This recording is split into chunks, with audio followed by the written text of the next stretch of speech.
My name is Johnny Mori, and where we're at right now is we're at Senshin Buddhist Temple, located a couple of blocks west of USC, the campus of USC.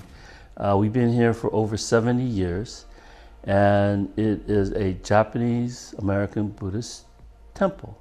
Masao Kodani. I was born and raised in LA, Willowbrook.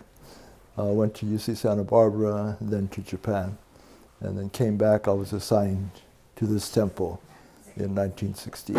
So it was a center of the Japanese, one of the centers of the Japanese American community that started to grow up in the late 20s, 30s, and especially after coming out of camp again, the 50s. So when I got here in 68, the main area was from here to Crenshaw and a couple of blocks beyond that. Whereas before, a lot of our membership was living here around us. Right? This area in Japanese referred to as Seinan, in the southwest, because it's southwest corner of LA at the time. And since we couldn't live in LA, we moved here. Reverend Masao Kodani. He was one that wanted to learn ways and how to better teach Japanese Buddhism.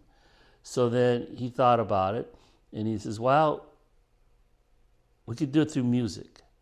Gagaku is the oldest continued written orchestra music in the world. There's other probably orchestras that are a lot older, but there's only a few, and Gagaku is one of them that maintain an orchestra and music, written music behind it. So anyway, and it's part of the ritual in which we participate in for the services. Out of Gagaku came another form of Japanese culture, and what was called taiko, T-A-I-K-O. And taiko basically just means large drum.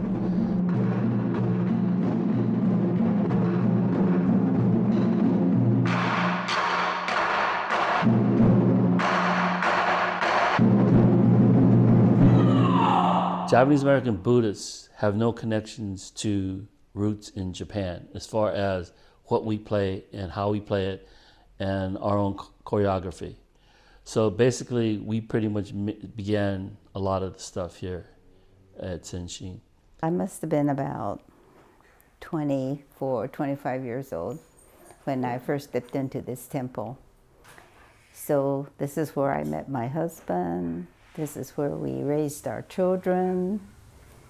My sons came to the Boy Scout program. My daughter came to all the teenage programs. She has lifelong friends that she made here in nursery school. And, you know, they're still really, really good friends now. So we just are very bonded to this temple. My name's Kathy Kari. I've been at Senshin since probably I was a third grader. So it's really part of my life. All my Sundays were spent here, and other days as well. And now that I'm retired, I'm here probably a couple days a week. I used to be here almost every day. This was a hostel for the families that were out of the internment camps. They didn't have anywhere to live, so they lived here for a while. And I remember him telling me stories about some of the black families that lived in this neighborhood while we were gone, welcomed us back and helped. And we've always had a very good relationship with the entire community. And if you looked here when I was in the third grade, this was almost all Japanese Americans living here. The Buddhism that we study or we learn here, it doesn't separate people, just learn to get along and live. And so, and help each other survive. But for me, mainly though, it is a religious center for me. You know, because without that, you know, nothing else will nurture me. So that's why I'm here.